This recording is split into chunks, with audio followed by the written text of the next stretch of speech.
Video muuziqaa afaan Oromoo akkasumas movie, drama, comedy fi oduulee garagaraa quality bareedaa HD dhaan ilaalu yoo barbaaddan YouTube irratti Bakakka Entertainment Channel subscribe godha. Bakakka Entertainment kan Oromooti.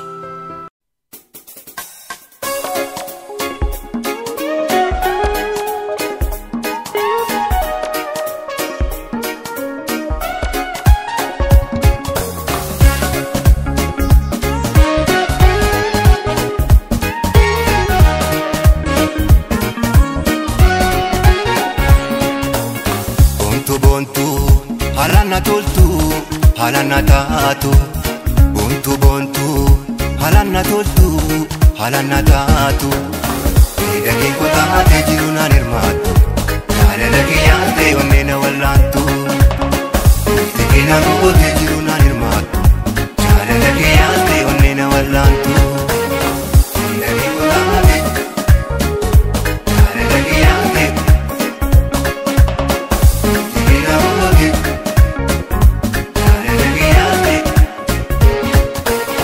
Faka umsako gufata koduma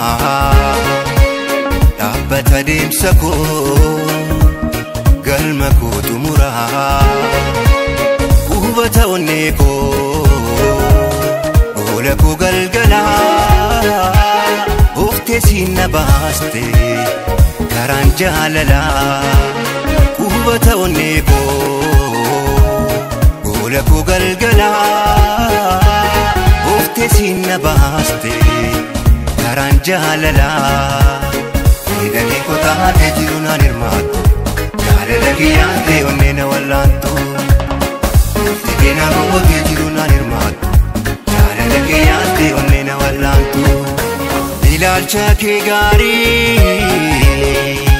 durana hubatte Ifte fuula keerraa Machungu tamte tolte mulate ana onne nasimate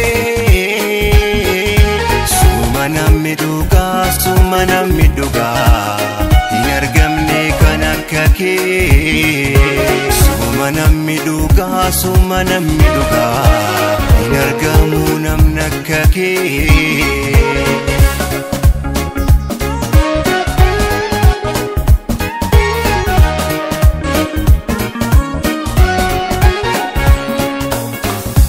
Bontu halana toltu halana taatu bontu halana toltu halana taatu dake kota te jiruna nirmaatu jaalala ke yaate onnena wallantu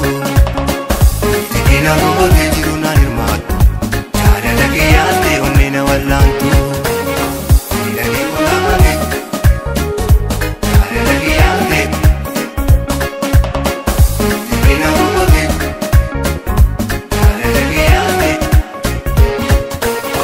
Faka umsako gufata koduma Dabbata deemsako galma kotumura Gubata onneko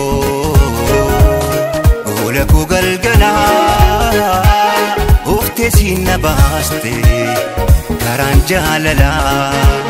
Gubata onneko ola ko galgala Ofte sinna baaste garan jaalala Dake kota te jiruna nirmaatu jaalala ke yaate onnena wallantu Tekena ko te jiruna nirmaatu jaalala ke yaate onnena wallantu Yeroo dhuma kaamu bakkuma fedhe hundaa Namu galgalu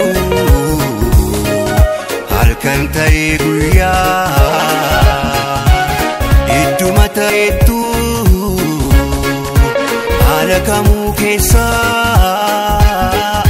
si jaallachuun isu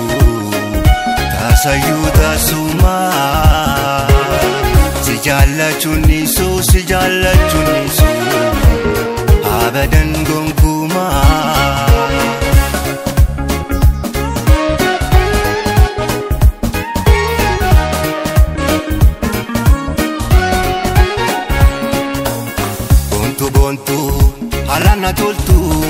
halanna taatu bontu bontu halanna toltu halanna taatu eegalee qotaatee jiru naan hirmaattu jaalala kee yaadee onnee na wallaantu teekina gootee jiru